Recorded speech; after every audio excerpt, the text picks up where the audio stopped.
And hello and welcome everybody and welcome back to Rock Ridge. I'm Big Bad John, your host for today, and today I will be showing you the amazing race.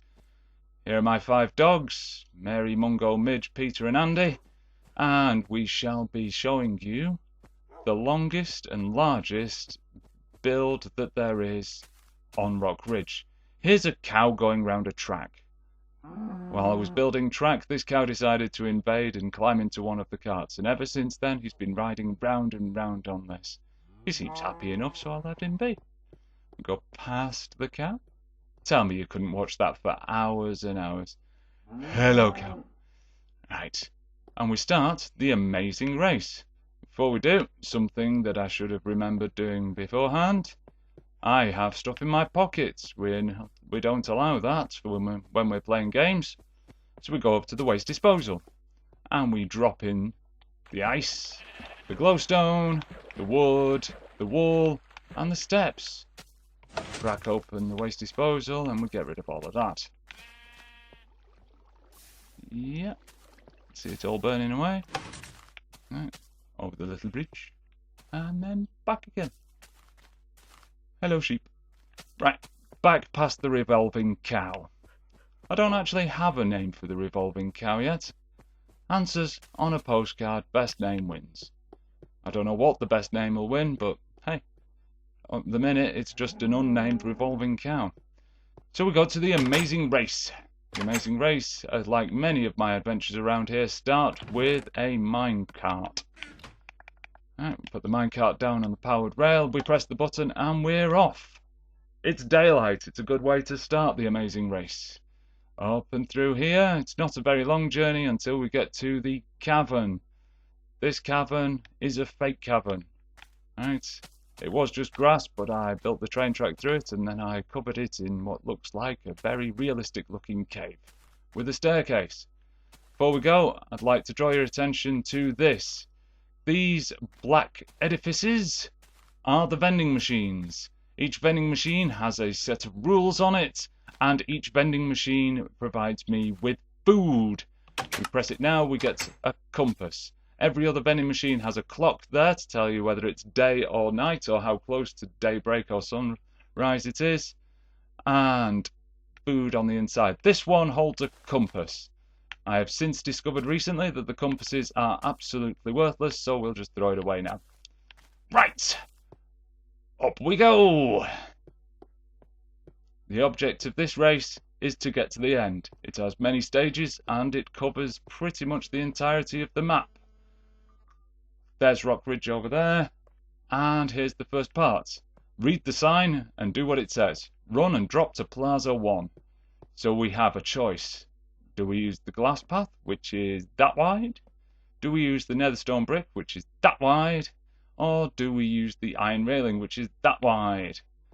The glass, incidentally, is a touch slippier than the metal, so if you're going to pick between those two, then I'd pick the metal. But for now, because I'm, well, stupid, I will use the nether brick fence. It's wider than the other two, but it has an extra bonus feature that the other two don't have, and I nearly slipped off then. You see that pond down there? Well, somewhere directly above it, I left a break. So if you're running as fast as you can over that, you'll plummet. Just like I did, because I'm an arse. Right, for this particular section, if you fall off, you go back and do it again. We climb up there, keep going, back to the beginning. Ah, dear. I'm sorry if this is a touch tedious for you, but hey, you chose to watch this video! So we start again. Right. We ignore the jumping cow in the background, and we try very hard not to fall off the nether brick. Now what we could do at this point is crouch, because if you crouch, you cannot fall off things. Right. However, the crouching won't help when we get to the jump. Right. I think we'll crouch a little bit there just to correct our aim a touch. Right. Now, there's the plaza down below us. And so you can jump from that one to that one to that one to that one to that one and probably break your ankles all the way down. Or you could really that was quite amazing. What I was trying to do was go for the third leg, which has broken ladders all the way down, which allows you to drop quite quickly. Here we go. The first... Where's the clock gone? Who stole the clock? There was a clock there. Right, never mind. Food. A fish. Oh, we eat the fish. No, we don't eat the fish. Eat the damn fish. Why are you not eating that? Well, more than that. Okay, food and a pork chop. Beds. Can't sleep. It's not night time. Why is it not eating the pork chop? There we go. It's eating the fish, not the pork chop. Oh, sorry. I forgot to show you the instructions. On every vending machine, there are instructions. Right, since this is the first set of instructions, it says, run to the desert, along the path. So we start running. As you might have noticed, I've loaded in survival mode. All of the games, in theory, should be played in survival mode, not creative mode.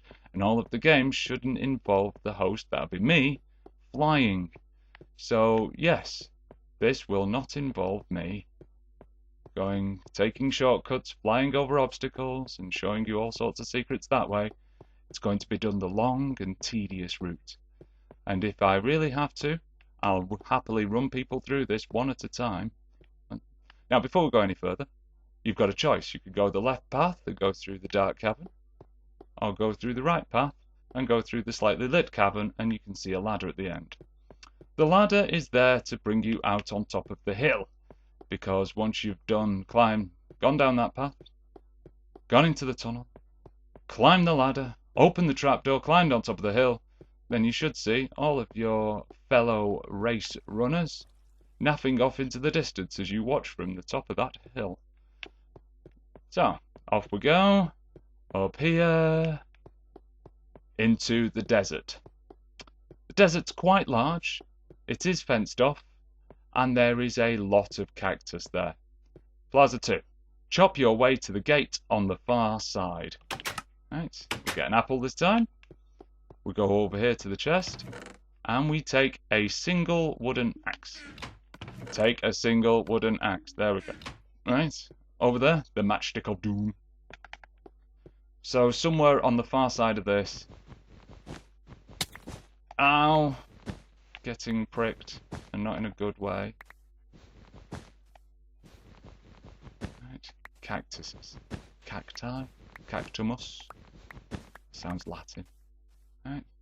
So, as you might have guessed, there's a lot of cactus everywhere. However, this here is a fairly empty area covered in soul sand. Now, you can run over grass quite quickly, but soul sand slows you down.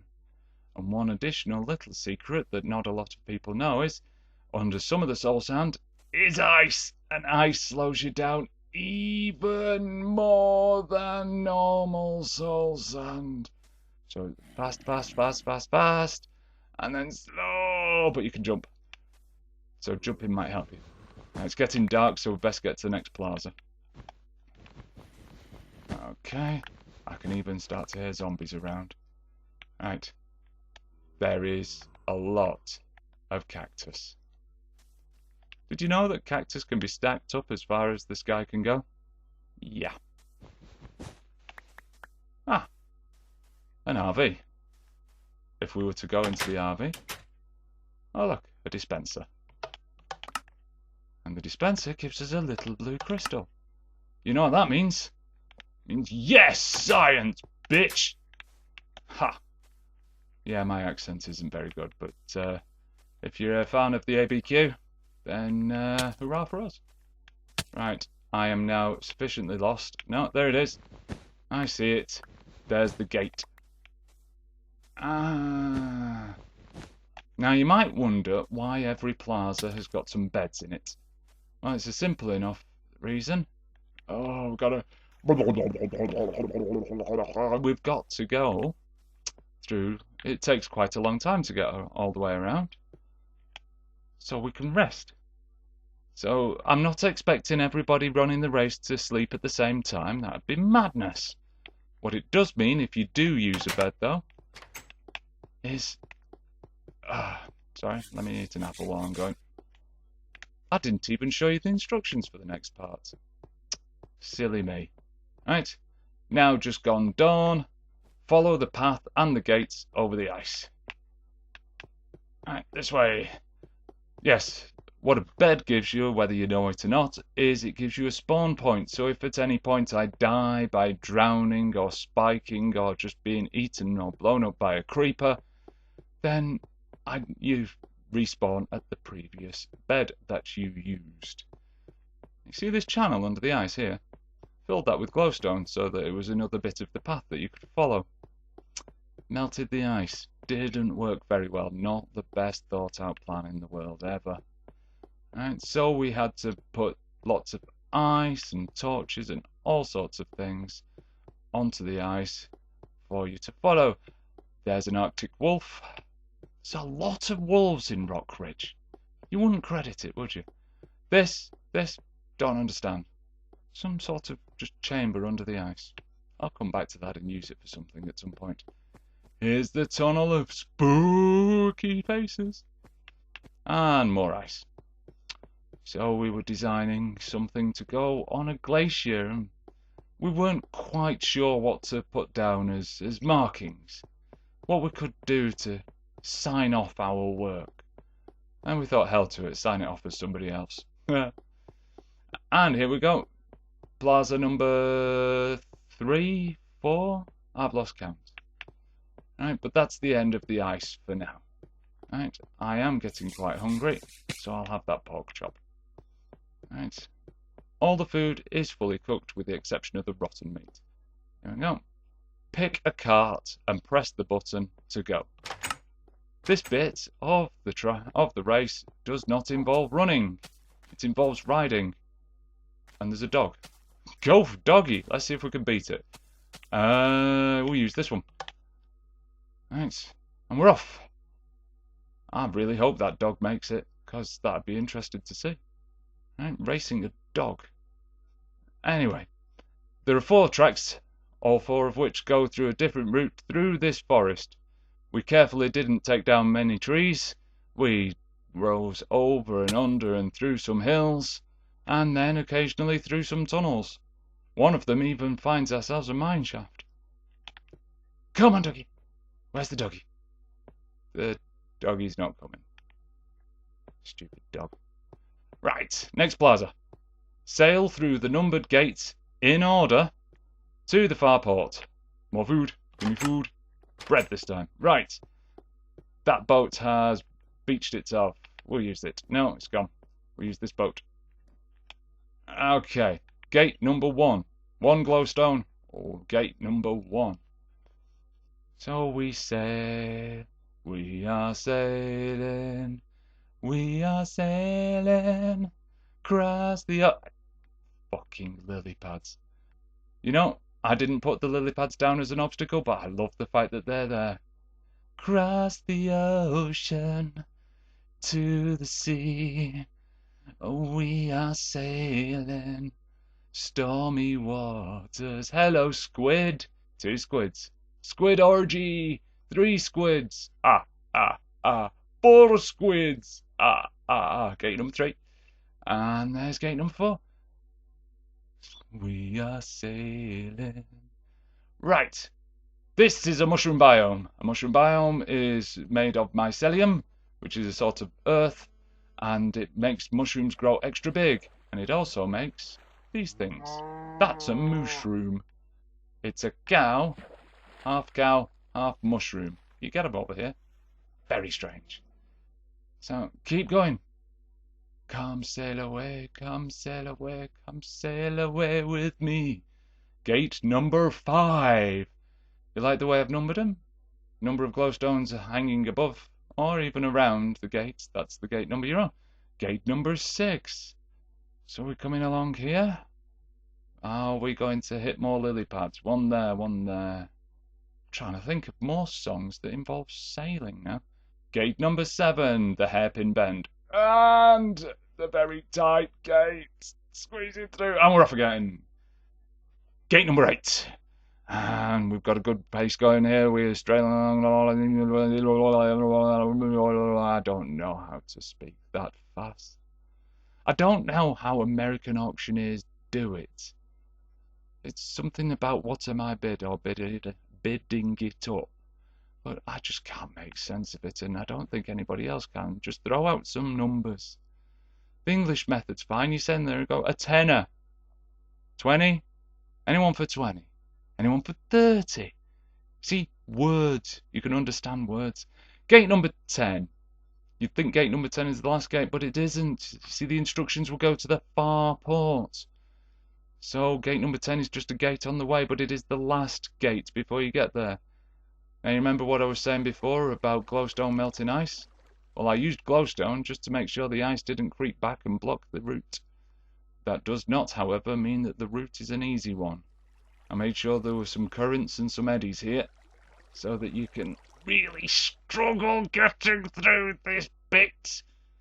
There we go. Oh, come on, come on.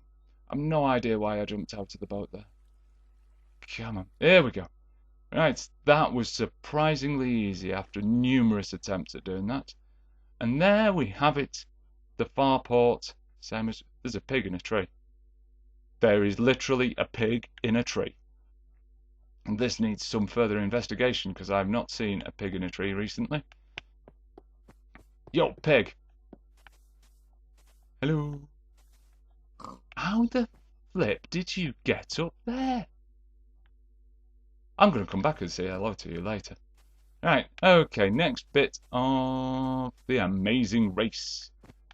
It's not yet night time. In fact, it's barely afternoon. So, there is a beacon 1 mile to the south. Go. So, south would be this way.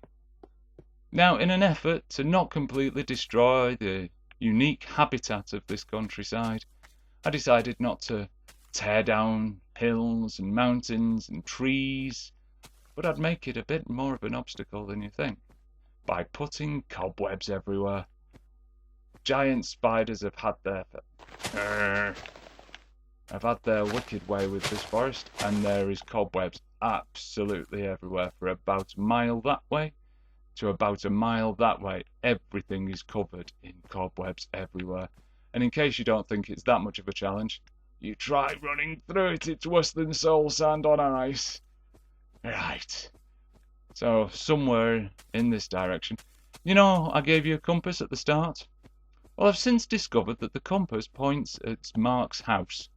I have no idea why the compass points at Mark's house, but it does, which means it's absolutely bloody useless for trying to navigate your way through a cobweb forest. Right. However, I did make the beacon quite large and quite bright, so you can see it in day or night. Right, go through these leaves over here. Right. Yes, I even put cobwebs on the ice. More dogs. Seriously, there are hundreds of dogs. I'm just going to put them all in front of my house at some point. Find every single dog that there is. And on to the next plaza. Is it night time yet? It's getting that way, but it's not quite there yet. So we'll get ourselves some more food, this time another pork chop. Follow the path to the sandcastle. Now, when I watched Jay playing this a while ago, Jay versus Mark, she got ahead and she got to this point and she's looking for the path. The path to the sandcastle. Right? Let me give you a clue. That way's forest. That way you've just come from. That way? Oh, well, yeah, that looks like there might be some sand. There's a desert there, and if you look, the path goes in this direction and matches up over there. I was stood on that bank of the river for a good 5 minutes watching her trying to find a path. I was tempted to throw a few arrows her way, but, you know, I'm just not that mean. No, that's a damn lie. I just didn't have any arrows on me. Okay, the path. The instructions say follow the path to the sandcastle. So we will follow the path to the sandcastle. Is it really that difficult? Right? Even when I put walls up around the path to make sure you don't divert off the path, it's still a path. There's even glowstone all the way along so that you can find it in the dark. It's really not that tricky. A path and, ta-da, a sand castle. It's not a very big sand castle, but you can tell it's a castle in the sand, made of sandstone. And so we go in, some sort of strange pit, and a one-word instruction. Jump. So we jump. And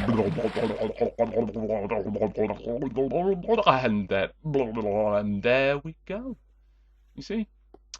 Now, I have to admit a bit of giggle time here because this is my proudest moment in creating the amazing race. First, we get some food. It's a fish this time. And the instruction, simple enough, flip the lever to open the door. So we need to find the lever and the door. Well, there's a door over there, but it does say mineshaft no entry. That's to say that there was a mineshaft I discovered while building this room, but don't go in there, it's not part of the race. There's another door, and an instruction that says escape lever goes here, like here. So the point is, find the lever. I giggled for an hour when I thought of this, and another hour while I was building it. It took a while, but somewhere in all of these boxes, there is one lever. And if I remember correctly, it is not that one. There. And I even put it, it's not there where everybody's going to see. Look, I put it there. Right. So, as I have proved, when a couple of people have tried this, even when they open the right box, they didn't see it. Put the lever down, flip the switch, and it opens the door. So even if you've got somebody who's got a severe lead over everybody else, that room's going to slow them down quite a lot. Even accidentally, you're not going to find that switch anytime soon. And so we're here at the final plaza. Right? Turn around and run. No. I don't fancy doing that without a save point first, so we will save it. Sleeping in the purple bed this time. Yep, there we go. Can we have some more food? 'Cause we're greedy. Ah, beefsteak. Right. This was originally the first section, but after numerous people fell off and died a few times, I swapped it for the final section. So, somewhere through all of this, you have to get to the end. So we come over here, we'll do a quick jump, and we go this way, and no, don't fancy that jump. And obviously, if you fall off and survive, you have to go all the way back there, climb the stairs again. And I've gone the wrong way. I've made a huge mistake. So let's come back this way, round here, and jump, and jump, and yeah, that works. Come over here. Right. I think I can chop out a few more of these blocks to make this a bit harder, but let's see. I think I've got this way, this way. And there we go. That's obviously not the end. Alright, so we climb the stairs, up to the top of the world. There's another pig up the mountain and a sheep, but if you notice, there's a large gold ring down there, which means finish. That's the way we do it around here. The black and white checkered flag means that, congratulations, you win a sheep. And there it is. Hello, sheepy. You even get to name it yourself. And when we're done, we will go home. All the way down this tunnel. All the way down this tunnel. It's a long tunnel. Door. And believe it or not, it brings you out directly above the entrance to the amazing race. And that was my ankles that just smashed. And we have the revolving cow. How are you doing? Doesn't want to look at us, obviously. Must have been something you said, because I get on well with the revolving cow. Let's see if it'll look at us if we come over here. Hello, cow. No, there we go. Wave, wave, wave, wave. Hello. And there we are. Good night, all.